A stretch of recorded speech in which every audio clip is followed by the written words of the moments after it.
अस्सलाम वालेकुम dear students, my name is Mohammad Ziaul Haq और आज हमने पढ़ना है review exercise question chapter number 1 question number 9 जो है इसको देखते हैं। लास्ट लेक्चर में हमने पिछले क्वेश्चन किए थे, क्वेश्चन नंबर 7 8 किया था। अब यहाँ पे देखें क्वेश्चन नंबर 9 में क्या है। Abdullah picked up 96 balls. अब यहाँ पर देख लें टोटल नंबर ऑफ बॉल्स कितनी हैं, 96। तो यहाँ पर हम ये लिख देंगे total number of balls equal to 96 and placed them into two buckets। अब अब्दुल्ला के पास 96 बॉल्स हैं और वो दो टोकरियों में रखना चाहता है। One bucket has 28 more balls than the other bucket। अब एक में जो बॉल्स है, जो दूसरी में जो बॉल्स हैं, दूसरी में बॉल्स 28 ज्यादा है। अब टोटल 96 है, तो यहाँ पे हम ये लिख सकते हैं नंबर ऑफ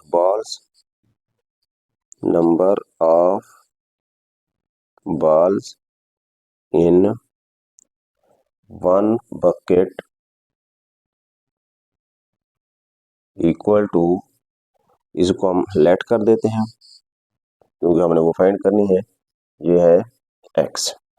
अब फिर नीचे लिखते हैं number of balls in other bucket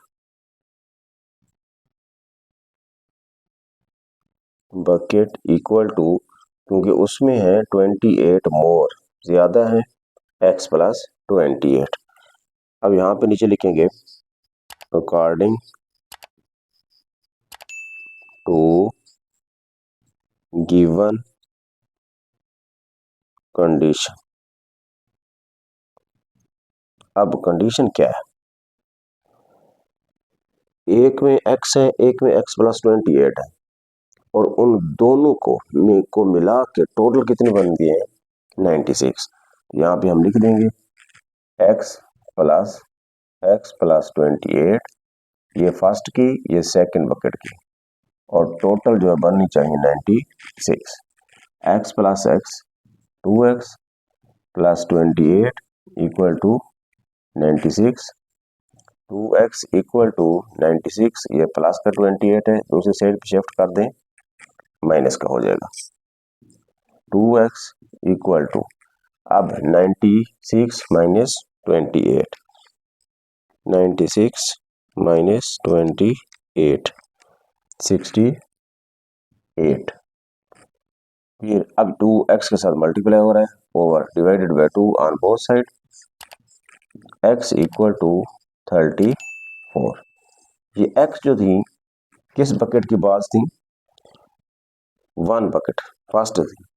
यहाँ पे हम देख सकते हैं number of balls in one bucket equal to x equal to कितना आ गया, 34।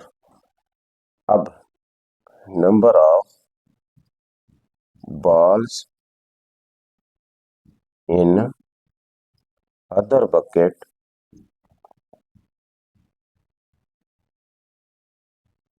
वो कितना था, x प्लस 28। x कितना फाइंड कर लिया था, 34 प्लस 28, 8 4 12 और 62। अब यहाँ से ये जो है, मतलब जो दूसरी बकेट थी उसमें कितनी है, 62 है। और उसके बाद जो है क्वेश्चन नंबर 10 है। क्वेश्चन नंबर 10 में अब क्या चीज है इसको देखें। Salma invested 350,000 in a bank. अब सलमा ने इन्वेस्ट किया है 3,50,000 एक बैंक में, which paid simple profit at the rate of, जो कि बैंक जो है प्रॉफिट दे रही है कितना, 7 साइड 1/4%। अब ये उसकी जो है अमाउंट है, तो यहाँ पे हम लिख सकते हैं प्रिंसिपल अमाउंट या सलमा इन्वेस्टेड या प्रिंसिपल अमाउंट, हम यहाँ पे उसको पी से डिनोट करते हैं। पी कितना है 350000। अब रेट कितना है, rate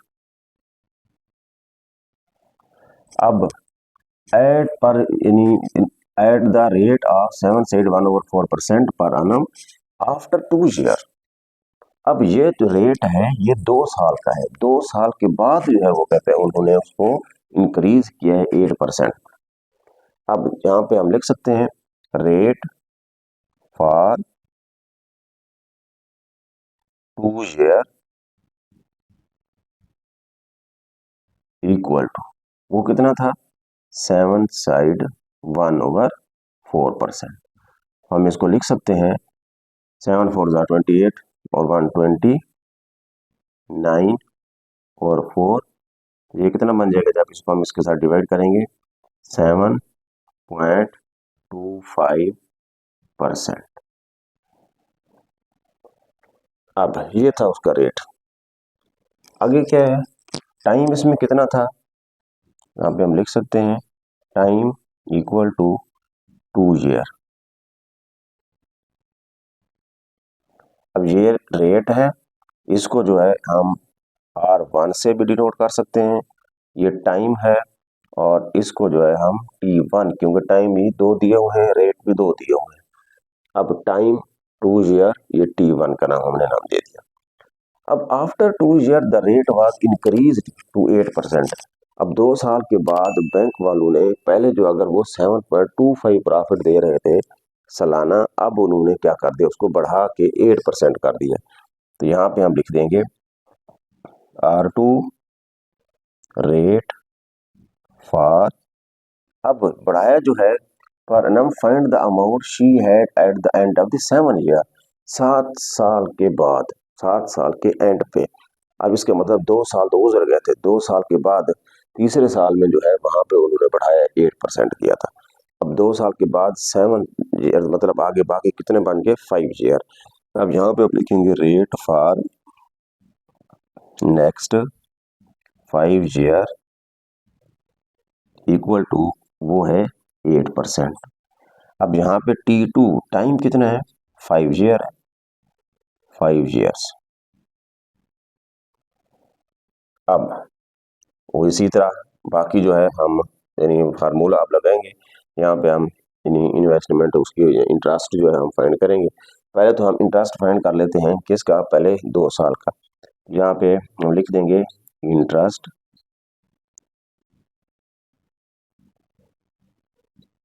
for first 2 year.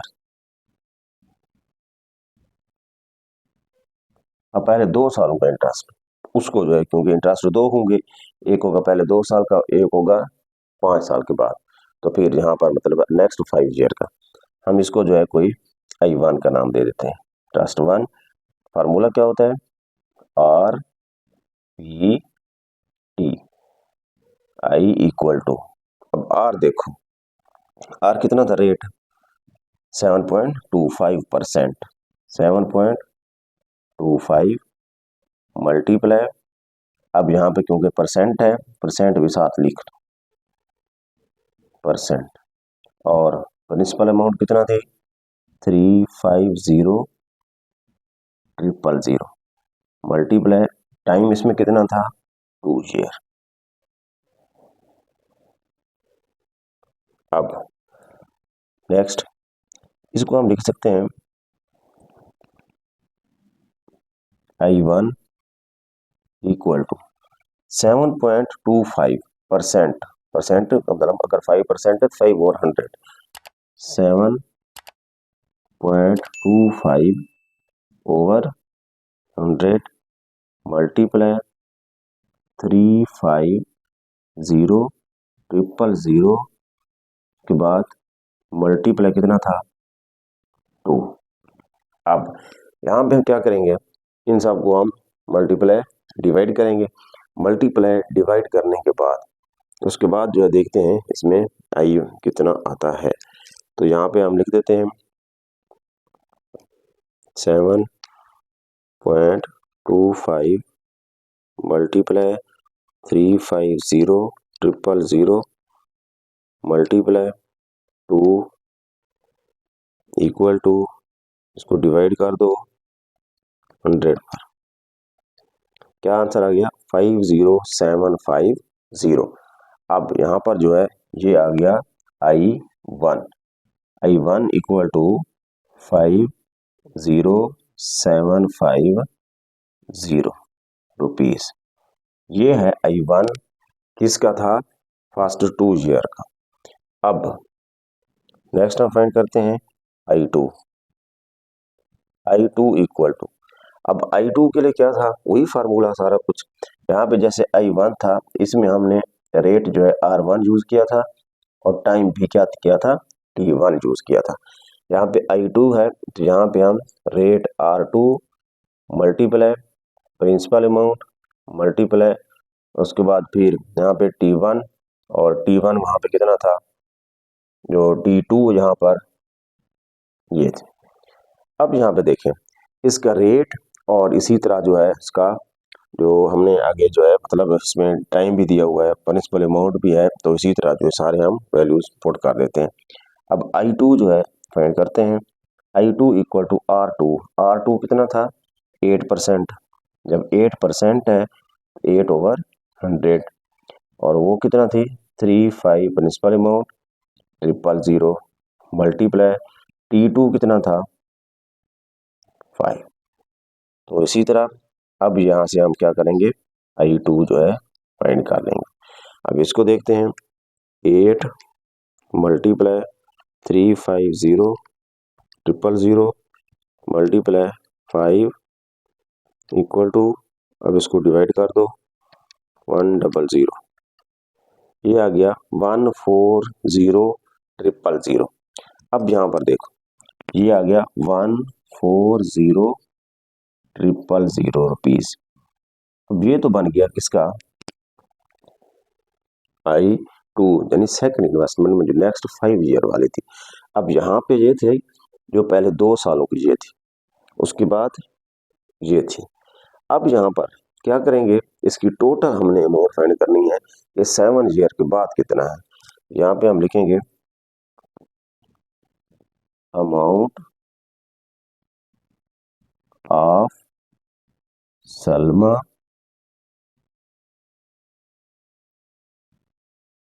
After 7 years. अब 7 सालों के बाद उसकी अमाउंट कितना है। अब यहाँ पर जो है मैं यहाँ पर लिख देता हूँ, अब 7 सालों के बाद, तो फिर यहाँ पर लिखेंगे इक्वल टू, अब ये सलमा जो थे ना 7 ईयर के बाद, पहले उसकी प्रिंसिपल अमाउंट कितना थी? P plus I1 plus I2 equal to principal amount 350,000 plus I1 कितना था? यहाँ पे हमने फाइंड किया था 50750 प्लस, और उसके बाद जो आंसर आया था वो कितना था? यहाँ से हमने कहाँ पे उसको फाइंड कर लिया था, यहाँ पे इसको मुकम्मल किया था। इसका आंसर क्या आया था? 140,000। 140,000।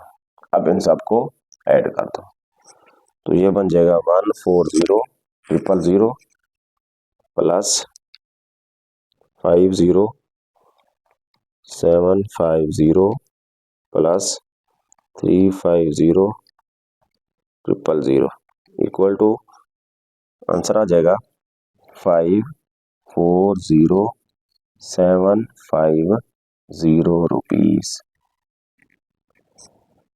अब ये आ गया उसकी टोटल अमाउंट, कितना उसके पास बन गए। अब क्या था?